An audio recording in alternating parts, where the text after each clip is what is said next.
আজকে রান্না করব ছোট চিংড়ি মাছ। তো আমি মূলত ছোট চিংড়ি মাছটা খাই না, তো আমি একটু বড় চিংড়ি মাছটা আমার অনেক বেশি পছন্দ, তো যার কারণে আমি ছোট চিংড়ি মাছটা খাই না। আর এই চিংড়ি মাছটা রান্না করব আমার ছোট ভাই আর বড় ভাইয়ের জন্য। ওরা তো চিংড়ি মাছ অনেক বেশি পছন্দ করে, আর আমাদের সবার জন্য হচ্ছে আম্মু অন্য একটা কিছু রান্না করবে। তো আমার শরীর আজকে ভালো লাগতেছে না, তো যার কারণে আজকে আমি চিংড়ি মাছটাই রান্না করব। আর চিংড়ি মাছটা রান্না করার জন্য আমি কিন্তু একটা প্যান বসিয়ে দিয়েছি। তো এখানে আমি কিছুটা তেল, তারপরে পেঁয়াজ একটু বেশি করে দিয়েছি। তো যেহেতু ভুনা ভুনা করব, আর পেঁয়াজটা একটু ভাজা ভাজা করে নেব ফার্স্ট টাইম। তো ভাজা ভাজা করে দেন হচ্ছে চিংড়ি মাছগুলো আমি পেঁয়াজ ভাজা দিয়ে দিয়েছি। আর আমি কিন্তু এখানে অল্প পরিমাণে রান্না করতেছি, যেহেতু দুইজন খাবে, আমার দুই ভাইয়ের জন্য রান্না করতেছি। আর হচ্ছে চিংড়ি মাছটা একটু পেঁয়াজের সাথে একটু ভাজা ভাজা করবো, সামথিং একটু ভাজা ভাজা করব। তারপর একটু আদা রসুন বাটা দিয়ে দিয়েছি, অল্প একটু দিয়ে দিয়েছি। তারপরে আমি এখানে একটু টমেটো দিয়েছি, একটু বড় বড় করে সাইজ করে কেটেছি আর কি। তারপরে হচ্ছে আমি এখানে টমেটোটা দিয়ে তো আর একটু কষিয়ে নেব এটা।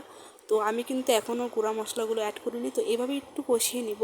তারপরে যখন দেখবো যে না একটু ভাজা ভাজা হয়ে আসছে, টমেটো একটু গলে গলে আসছে, তখন কিন্তু আমি এখানে একটু পানি দিয়ে দিব। আর পানিটা এমন পরিমাণে দিব যে গুঁড়া মশলাগুলো অ্যাড করে দেন এটা হচ্ছে কষিয়ে দেন হচ্ছে ওই এইভাবেই হচ্ছে ঝোলের পানিটা শুকিয়ে যাবে, আর যেন পানি ইউজ না করতে হয়।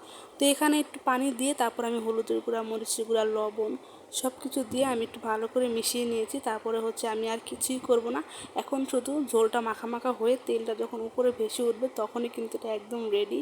আর এইভাবে করে চিংড়ি মাছ রান্না করলে না অনেক বেশি মজা হয়। তা আপনারাই বলেন কেমন হয়েছে।